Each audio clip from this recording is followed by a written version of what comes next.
नमो अरिहंताणं नमो सिद्धाणं नमो आयरीयाणं नमो वज्रायाणं नमो लोय सर्वसाहुनम् मोक्षमार्गस्य नेतारं भेत्तारं कर्मभूभृतां ज्ञातारं विश्वतत्त्वानां वंदे तद्गुणलब्धये।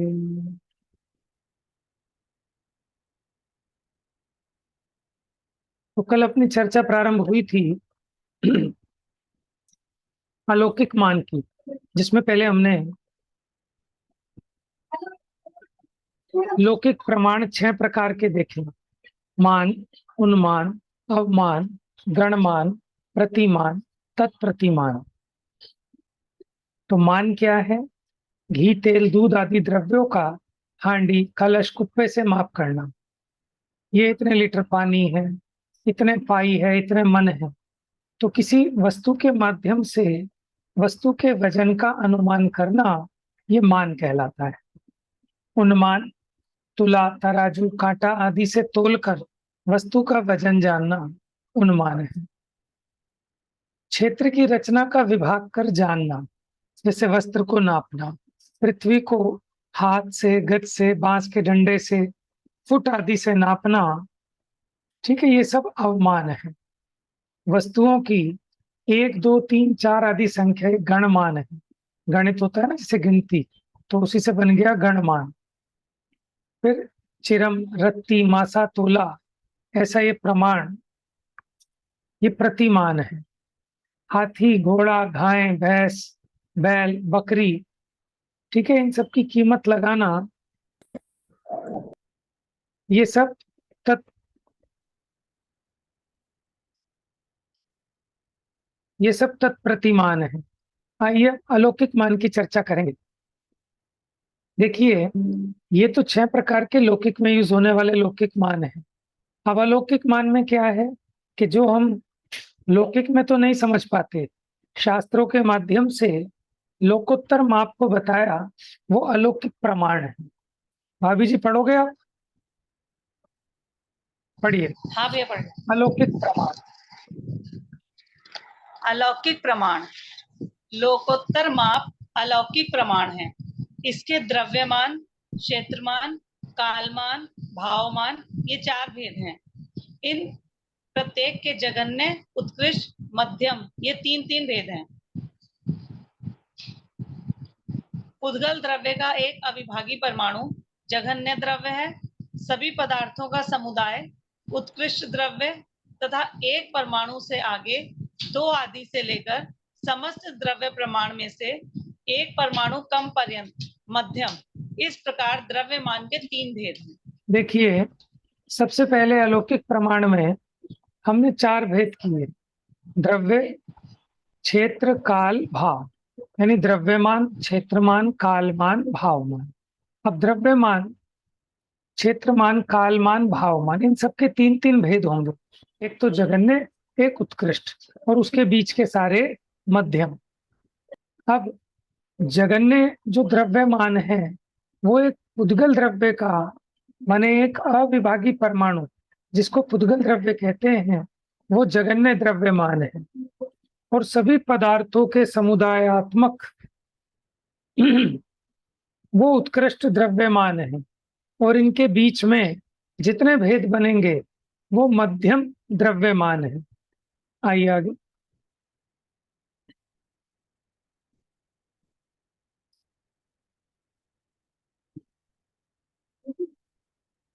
Unmute कीजिए भाभी जी। ठीक है, वो बोल रहे हैं।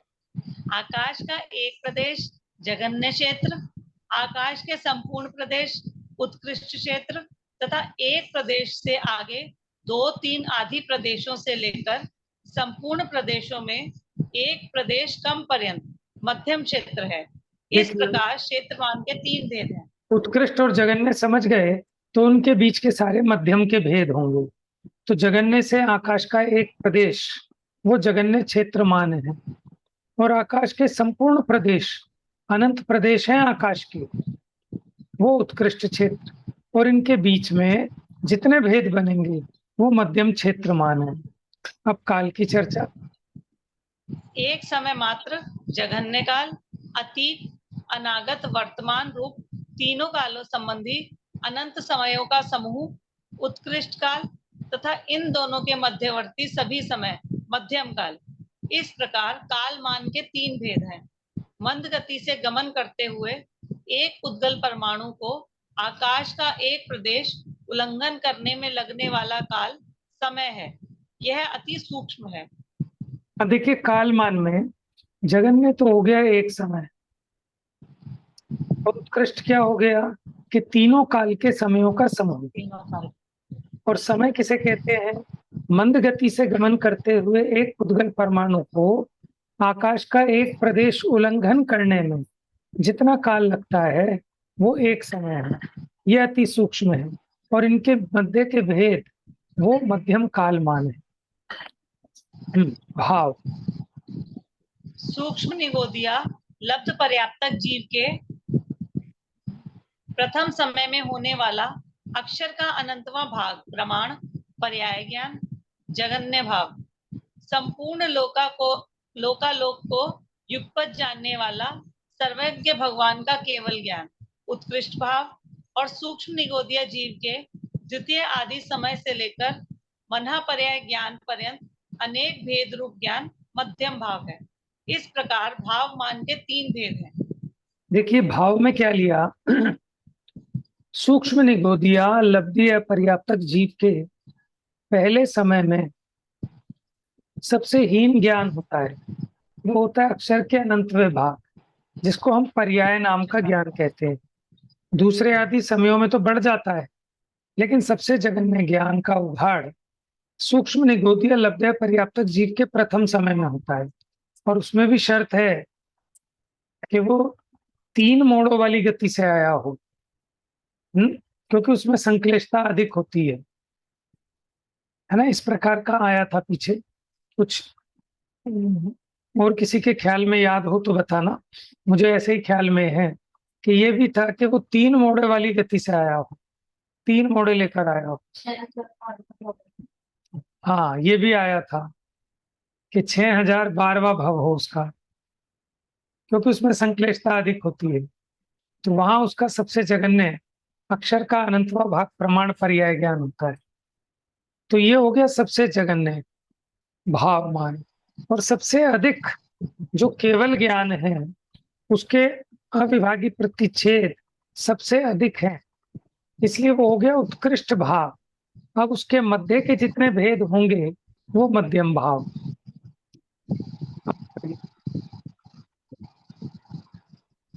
इस प्रकार द्रव्य क्षेत्र काल भाव रूप अलौकिक प्रमाण के अंतर्गत द्रव्य प्रमाण में पृथक पृथक द्रव्य, क्षेत्र प्रमाण में आकाश प्रदेश, काल प्रमाण में काल के समय अनम्यूट। हाँ, देखिए, चारों बातें याद रखनी है आप लोगों ने। क्या कह रहे हैं कि द्रव्य प्रमाण में अलग अलग द्रव्य देखे जाएंगे, क्षेत्र प्रमाण में आकाश के प्रदेश, काल प्रमाण में काल के समय, भाव प्रमाण में ज्ञान के अविभागी प्रतिच्छेद। अब इसे दृष्टांत से समझा रहे हैं, पढ़िए बाबू जी। जैसे किसी ने कहा कि यहाँ 1,00,000 मनुष्य इकट्ठे हैं, यह पृथक पृथक पदार्थों की संख्या में द्रव्य प्रमाण है। यह वस्त्र 20 हाथ प्रमाण है। यह पृथक पृथक अंश रूप नहीं होने पर भी एक एक हाथ बराबर क्षेत्र को रोकने की अपेक्षा क्षेत्र प्रमाण है। एक वर्ष में 366 दिन रात हैं। यह अखंड धारा रूप काल के प्रभाव में उसका कोई भी अंश पृथक नहीं होने पर भी सूर्य के उदय अस्त की अपेक्षा उसमें दिन रात की पृथक कल्पना विद्यमान होना काल प्रमाण है। देखिए, यही बता रहे हैं एग्जाम्पल से। किसी ने कहा कि 1,00,000 मनुष्य इकट्ठे हैं, तो ये द्रव्य प्रमाण हो गया। किसी ने कहा 20 हाथ वस्त्र है, यद्यपि वो वस्त्र अखंड है लेकिन फिर भी एक एक हाथ की भेद कल्पना हमने उसमें की है, तो ये क्षेत्र की अपेक्षा कल्पना हुई, तो ये क्षेत्रमान हो गया। एक वर्ष में 366 दिन रात है, ये काल प्रमाण हो गया। अब इसमें प्रश्न उठाया कि एक मास के 30 दिन की अपेक्षा, एक मास में 30 दिन लगाए तो 360 दिन बैठते हैं, आप 366 कैसे कह रहे हो? तो उत्तर पढ़िए। उत्तर, संक्रांति की अपेक्षा एक वर्ष में 12 दिन कम हो जाने से 354 दिन होते हैं, परंतु 2.5 वर्ष के 30 मास में लोंद का एक मास बढ़ जाने के कारण एक वर्ष में 366 दिन होते हैं, ऐसा त्रिलोक सारथी में कहा है। देखिए, ये वही लोंद का महीना है जो द्विपायन मुनि काउंटिंग करना रह गया था, इसलिए वो उन्होंने सोचा कि अब तो एक महीना निकल गया, अब चलते हैं द्वारका में। लेकिन वो भूल गए कि एक लोंद का महीना भी था, तो वो एग्जैक्ट उसी समय पर पहुंचे कि जब वो भविष्यवाणी हुई थी भगवान की दिव्य ध्वनि में कि इनके निमित्त से 12 वर्ष बाद द्वारका नगरी जलेगी। तो कह रहे हैं संक्रांति की अपेक्षा, संक्रांति क्या होती है? माने वो जो सूर्य सूर्य पूरा कर्क राशि से मकर में, मकर से कर्क में, उत्तरायण से दक्षिणायन, दक्षिणायन से उत्तरायण होता है, ठीक है, उसको कहते हैं संक्रांति। संक्रांति का अर्थ है पलटना, ठीक है। तो इसलिए एक वर्ष में 12 दिन कम हो जाने से 354 दिन होते हैं, लेकिन 2.5 वर्ष के 30 मास में, माने हर 2.5 वर्ष में एक महीना बढ़ जाता है। तो 30 मास में लोंद का एक मास बढ़ जाने के कारण एक वर्ष में 366 दिन होते हैं। देखो, ये हिंदी के महीनों के हिसाब से है, ठीक है। और 12 दिन बढ़ गए ना, 2.5 साल में एक महीना बढ़ रहा है, 30 दिन बढ़ रहे हैं। तो 30 दिन को अगर 2.5 साल में फैलाएंगे तो साल में 12 दिन बढ़े, 6 महीने में 6 दिन बढ़े। देखो जरा, क्या कह रहा हूँ, 12 12 24 और 36, ठीक है, 2.5 साल हो गया ना। एक साल पे 12 दिन, 2 साल में 24 दिन, और 2.5 साल में 24 और 6 30 दिन। तो 2.5 साल में एक महीना बढ़ता है, तो 30 दिन बढ़ते हैं, वैसे 354 होते हैं। तो फिर सबके खाते में 12 12 प्लस कर दो, तो 366 बैठेंगे। तो इस अपेक्षा 366 दिन त्रिलोक सार जी ने कहा। आगे बढ़ो। यह 16 वानी सुवर्ण है, इसमें यद्यपि 16 वान के अंश पृथक नहीं है, परंतु पहले वान की दीप्ति से दूसरे वान की दीप्ति अलग है, अधिक है। उसके आगे तीसरे वान से लेकर 16 वान पर्यंत क्रमशः आगे आगे दीप्ति अधिक अधिक होती जाती है। उसी प्रकार भाव प्रमाण में केवल ज्ञान गम्य, अति सूक्ष्म, अविभागी प्रतिच्छेद की अपेक्षा भाव प्रमाण है। देखिए, जैसे हम कहते हैं 16 वान स्वर्ण है, तो उसमें जो ताव दिए जाते हैं ना अग्नि के, उसकी अपेक्षा उसको कहते हैं 16 वान। लेकिन उसमें हर एक वान, 2 वान, 3 वान, कोई अलग अलग अंश नहीं है। लेकिन फिर भी जब हम पहला ताव देते हैं, उसके मुकाबले दूसरे ताव में उसकी चमक बढ़ जाती है।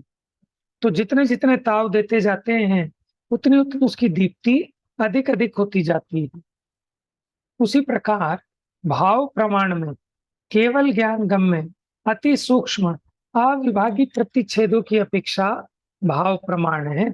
जैसे नीचे के ज्ञान से ऊपर के ज्ञान में अविभागी प्रतिच्छेद बढ़ते जाते हैं, ठीक है। तो इस अपेक्षा भाव प्रमाण में देखा। आगे पढ़िए। द्रव्य प्रमाण के संख्यामान और उपमामान, ये दो भेद हैं। देखिए, संख्यामान के द्रव्यमान में हम द्रव्यों की संख्या काउंट करते हैं।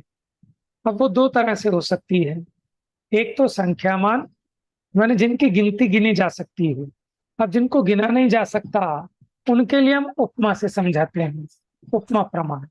तो जो काउंटेबल हैं उनको तो हम संख्या से बता देंगे, लेकिन जो काउंटेबल नहीं है उनकी भाव भासना किसी उपमा से कराएंगे, ठीक है।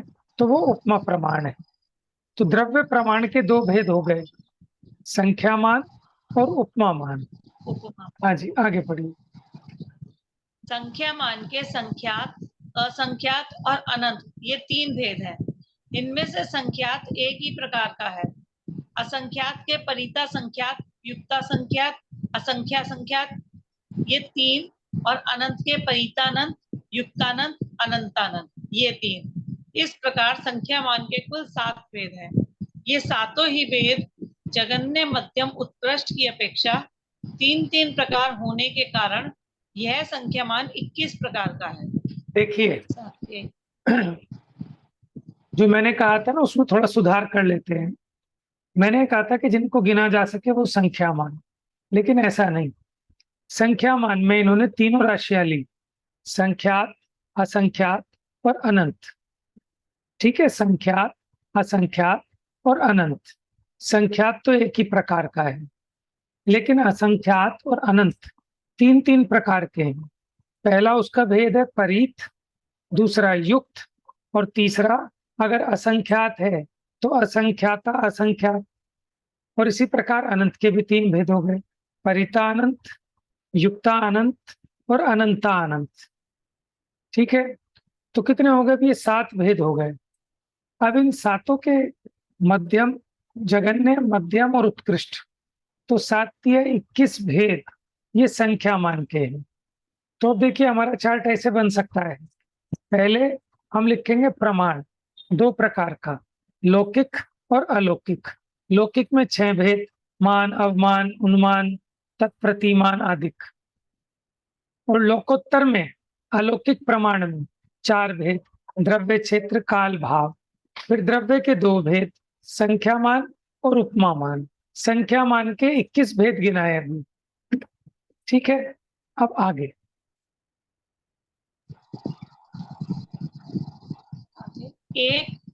एक में कुछ हानि वृद्धि नहीं होने के कारण 2 संख्या जघन्य संख्यात है। 2 से आगे 3 से लेकर उत्कृष्ट संख्यात में से एक समय कम पर्यंत मध्यवर्ती सभी भेद मध्यम संख्यात हैं। देखिए, जगन्य संख्यात एक नहीं है, जगन्य संख्यात 2 है। वो क्यों? देखो आप, एक एक में किसी भी चीज का गुणा करें, ठीक है, अथवा 1 से भाग करें, तो ना वृद्धि होती ना हानि होती। जैसे 4 में 1 का गुणा किया तो कोई वृद्धि नहीं होगी, 4 को 1 से भाग दिया तो कोई हानि नहीं होगी। ठीक है, दूसरा, गिनती जहां 1 होता है, 1 के लिए गिनती नहीं होती। जब 1 से अधिक होते हैं वहां से गणना प्रारंभ होती है। 1 अकेला है तो उसको क्या गिनना, 1 से अधिक है तो गिनती की आवश्यकता होती है। इसलिए जगन्य संख्यात 2 से प्रारंभ होता है। ठीक है, और उत्कृष्ट संख्यात जो आएगा उससे नीचे और 2 से अधिक, ये हो गए मध्यमवर्ती सभी भेद मध्यम संख्यात। ठीक है, चलिए आगे। जघन्य परिता संख्यात में से एक कम अथवा 150 अक्षर प्रमाण संख्या उत्कृष्ट संख्यात है। इसे जानने के लिए जम्बूद्वीप प्रमाण 1 लाख योजन चौड़े, गोलाकार, 1000 योजन गहरे, अनवस्था, शलाका, प्रतिशलाका, महाशलाका नामक 4 कुंड बनाना। इनके यंत्र इस प्रकार हैं। देखिए, ये हम चर्चा पहले कर चुके हैं, लेकिन अच्छा है कि रिवाइज हो जाएगी। देखिए, अब आप अपने माइंड में सेट करना। सबसे पहले हुआ संख्यात, संख्यात के बाद आता है असंख्यात, असंख्यात के बाद आता है अनंत। ठीक है, संख्यात के 3 भेद, जगन्य, मध्यम, उत्कृष्ट। तो जगन्य संख्यात तो 2 है, लेकिन उत्कृष्ट संख्यात कितना है उसको जानने के लिए उसके आगे वाला जो असंख्यात है, असंख्यात में भी सबसे पहले आता है परिता संख्यात। और परिता संख्यात का जगन्य, वो अगर हम जान लें तो उसमें 1 कम करेंगे तो उत्कृष्ट संख्यात आ जाएगा। माने आगे वाले के जगन्य में 1 कम करने पर पहले वाले का उत्कृष्ट पता लग जाएगा। तो पहले हम देखते हैं जगन्य परिता संख्यात कितना है? तो यहाँ अभी उसको समझने के लिए हम ये 4 कुंड से समझेंगे, अनवस्था कुंड, शलाका कुंड, प्रतिशलाका, महाशलाका। अब ये चारों के चारों कुंड कितने हैं? 1,00,000 योजन चौड़े, जम्बू द्वीप प्रमाण गोल, और गहरे कितने हैं? जितनी सुमेरु पर्वत की नींव है, 1,000 योजन गहरे हैं। ऐसे 4 कुंड लेना ज्ञान में। ठीक है, पहले कुंड का नाम अनावस्था। अनावस्था इसलिए है कि इसका साइज बड़ा होता जाएगा। ठीक है, अगला है शलाका, उसकी काउंटिंग के लिए रखा दूसरा कुंड, इसलिए इसका नाम शलाका कुंड। और अब ये शलाका कुंड कितने भर लिए, उसकी काउंटिंग के लिए नेक्स्ट वाला रखा, इसलिए उसका नाम रखा प्रतिशलाका।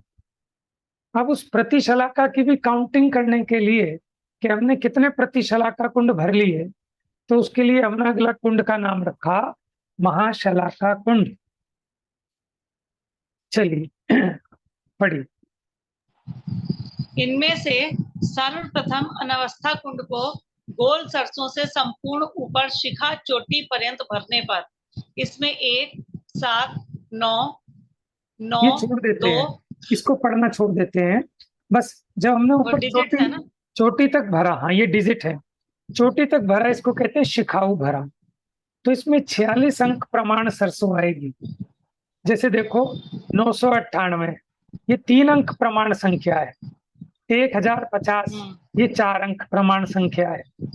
तो वो कह रहे हैं 46 अंक प्रमाण संख्या आएगी जिसमें 46 डिजिट है, तो बहुत बड़ी संख्या है। और वो एग्जैक्ट संख्या का माप भी बताया है, लेकिन हमें याद तो रहनी नहीं।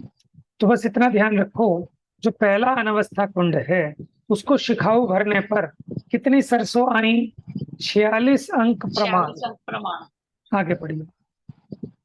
जम्बू द्वीप के समान 1,00,000 योजन चौड़े और 1,000 योजन गहरे इस कुंड संबंधी 1 योजन प्रमाण लंबे चौड़े गहरे खंड करने पर 7,50,000 करोड़ खंड होते हैं।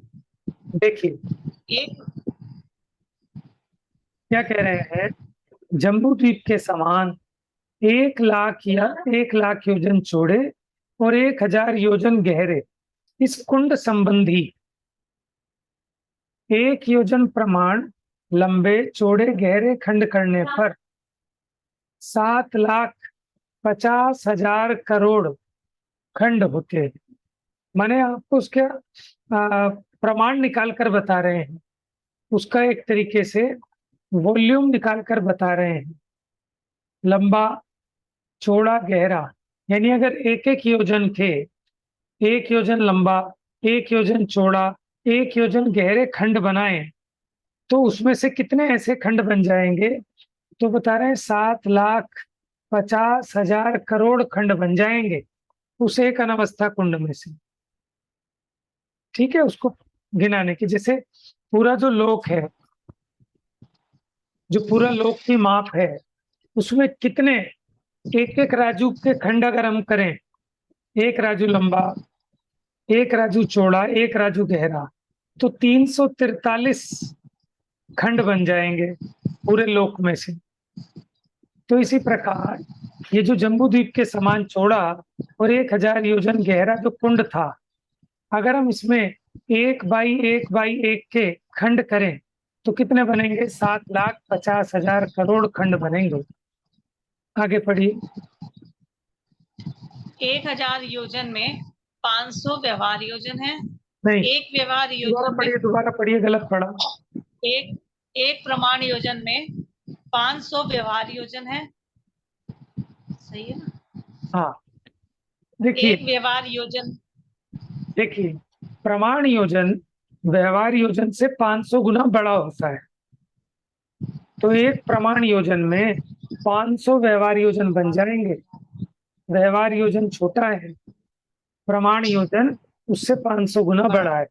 और एक व्यवहार योजन में 4 कोष होते हैं। कितने? 4 कोष। 4 हाँ, एक कोष में एक कोष पढ़िए 2,000 धनुष, और एक धनुष में 4 हाथ, एक हाथ में 24 अंगुल होने से एक योजन में 7,68,000 अंगुल होते हैं।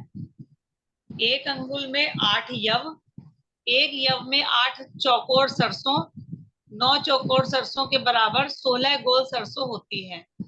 इनसे अनावस्था कुंड को शिखा पर्यंत भरने पर उसमें पूर्वोक्त 46 अंक प्रमाण सरसों आती है। देखो कितनी बारीक बात बता रहे हैं। देखो ये तो सबको याद होना ही चाहिए कि एक प्रमाण योजन में 500 व्यवहार योजन होते हैं। एक व्यवहार योजन 4 कोष का होता है। एक कोष में 2000 धनुष, एक धनुष में 4 हाथ, एक हाथ में 24 अंगुल। ठीक है, ये तो सबको याद होना चाहिए। और जो एक अंगुल है वो 8 जो के बराबर है, और 8 जो में एक जो 8 चौकोर सरसों के बराबर है। अब वो कह रहे हैं चकोर सरसों और गोल सरसों में क्या अंतर है। चकोर सरसों होती है छोटी और गोल सरसों होती है बड़ी। 9 चकोर सरसों के बराबर नहीं, गलत बोला। चकोर सरसों बड़ी होती है और गोल सरसों छोटी होती है। छोटी। तो 9 चकोर सरसों के बराबर 16 गोल सरसों होती है। क्या कहा?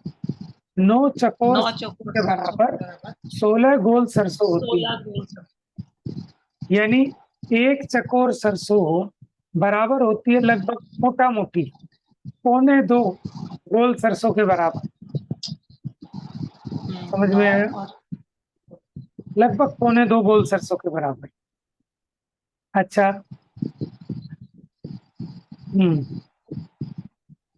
तो हमने कौन सी सरसों भरी थी? गोल सरसों भरी थी कि चकोर सरसों भरी थी? गोल। चकोर भरेंगे तो चकोर सरसों बड़ी होती है तो वो भरेगी। ये देखो, बताओ कितनी बारीकी है। गोल भरी। गोल वाली अगर हम चकोर भरते हैं ना तो वो इसकी लगभग आधी आती। वो कम भरती। कम जगह घेरती ना, ज्यादा जगह घेरती, क्योंकि उसका साइज बड़ा है, इसका साइज छोटा है, इसने कम जगह घेरी, तो नंबर ऑफ सरसों ज्यादा हो गई। गोल सरसों। और देखो कितना प्रश्न किया। हाँ पढ़िए। प्रश्न, इस कुंड के ऊपर चोटी की ऊंचाई का प्रमाण कितना है? उत्तर, तिल, सरसों, चना, उड़द, अलसी आदि वस्तुओं की राशि आकाश में जितनी ऊंची जाती है उतनी ही सरसों के कुंड की ऊंचाई का प्रमाण जानना। वह अपनी परिधि के 11वें भाग प्रमाण ऊंची होती है। अर्थात नीचे पृथ्वी पर 11 हाथ की परिधि होने पर राशि पृथ्वी से 1 हाथ प्रमाण ऊपर आकाश में ऊंची होती है। 11 योजन की परिधि पर 1 योजन, 11,000 योजन की परिधि पर 1,000 योजन ऊंचाई होती है। देखो आचार्यों ने कितना बढ़िया गणित बता दिया। आप किसी भी चीज की ढेरी लगाएं, दाल की, ठीक है, तो उस ढेरी में क्या होगा कि वो कितनी ऊंची जाएगी। अगर आपकी ढेरी की गोलाई ज्यादा है तो ढेरी ऊंची जाएगी, अगर गोलाई कम है, परिधि कम है, तो ऊंचाई भी कम जाएगी। तो उसका रेशियो भी बता दिया कि अगर परिधि 11 योजन चौड़ी है, ठीक है, तो 11 योजन पर 1 योजन उसकी ऊंचाई होगी चोटी की। सही है, तो यानी 11वें भाग। चलिए।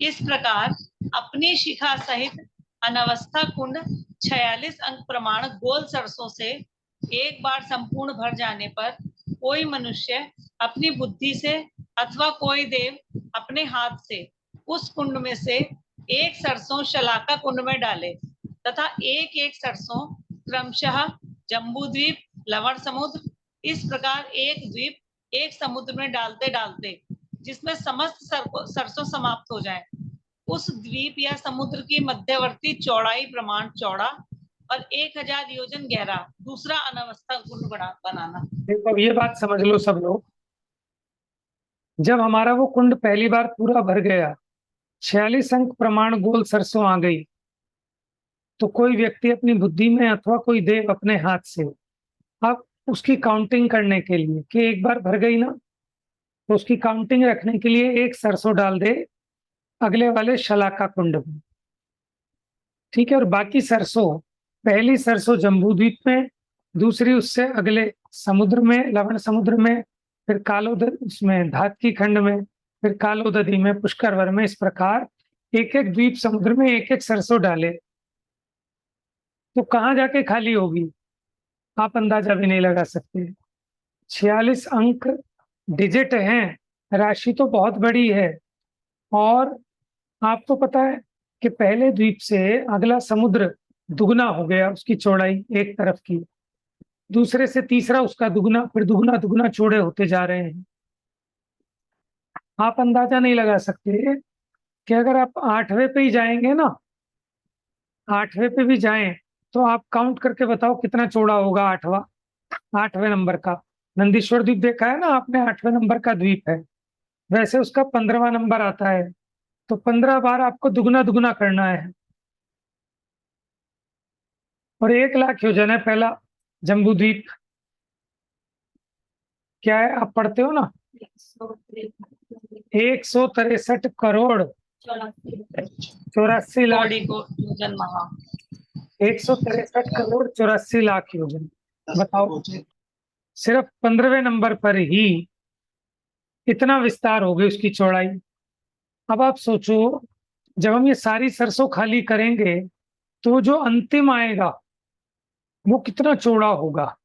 और खाली उसकी चौड़ाई के बराबर नहीं, उसके एक सिरे से दूसरे सिरे तक की, यानी उसके बीच में जितने द्वीप समुद्र आए उन सबकी एक तरफ से दूसरे सिरे तक की जितनी चौड़ाई होगी, अब की बार दूसरा अनवस्था कुंड,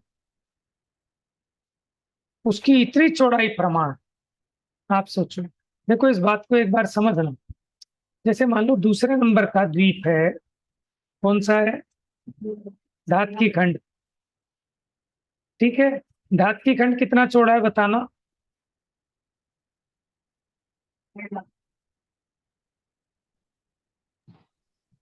2 लाख योजन। 2 लाख योजन तो अपना लवण समुद्र हो गया, उससे दुगना 4। 4 लाख योजन। लेकिन वो 4 लाख योजन सिर्फ एक तरफ है उसकी चौड़ाई। अगर मैं पूछूं कि लवण समुद्र की मध्यवर्ती चौड़ाई कितनी है, माने लवण समुद्र, सॉरी, धातकी खंड द्वीप की मध्यवर्ती चौड़ाई। मध्यवर्ती चौड़ाई का मतलब खाली वो एक तरफ की नहीं, क्योंकि वो ऐसे गोल है ना वलय आकार, तो इधर से लवण समुद्र और उस तरफ पश्चिम की तरफ तक, उसकी यहाँ से यहाँ तक कितनी चौड़ाई होगी टोटल। एक तरफ तो 4 लाख योजन है, लेकिन 4 लाख योजन इधर है, 4 लाख योजन इधर है, और उसके पहले लवण समुद्र की 2-2 लाख योजन है, और जम्बू द्वीप 1 लाख योजन है। तो 4-4-8, 13। 8-4-12 और 1-13। तो अगर उसकी मध्यवर्ती चौड़ाई देखें तो कहने को 4 लाख योजन है, लेकिन कितना हो गया, 13 हो गया। 13 लाख योजन।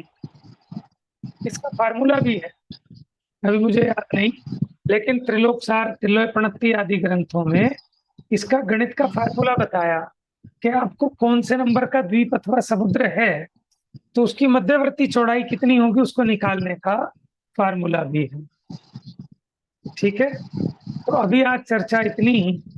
अब कल आगे देखेंगे कि किस प्रकार अनवस्था कुंड, अब जो दूसरे वाला कुंड होगा आप इमेजिन करो कि वो कुंड कितना विशाल हो गया, और अभी तो सिर्फ पहली बार है, दूसरी बार में अनवस्था कुंड का साइज कितना बड़ा हो गया। अब उसको भरेंगे वैसे सरसों से शिखाओ, तो उसमें कितने अंक प्रमाण सरसों आएंगी, फिर उसी प्रकार एक एक सरसों एक एक उससे आगे के द्वीप समुद्रों में डालते जाएंगे। तो अब आप देखो मल्टीपल रेशियो में बढ़ रही है। अब स्टार्टिंग भी बहुत बड़े वाले उससे हो रही है साइज से, और संख्या भी बहुत ज्यादा है सरसों की, तो वो कहाँ तक जाएगा। ये पूरी प्रोसीजर करेंगे तो शलाका कुंड में एक दूसरी सरसों डाली, फिर ऐसे फिर जितना बड़ा आएगा उसकी मध्यवर्ती चौड़ाई लेकर तीसरा अनवस्था कुंड, ऐसे कब तक करना कि जब तक शलाका कुंड एक बार भर जाए। तो कितनी बार करना पड़ेगा, अभी भी द्वीप समुद्र कंप्लीट नहीं होंगे। अब इसकी विशेष चर्चा कल सोचेंगे, आप लोग विचार करना। जा वाणी के ज्ञान से सूझे लो कालो, सो वाणी मस्तक नमो सदा देत हूँ धो।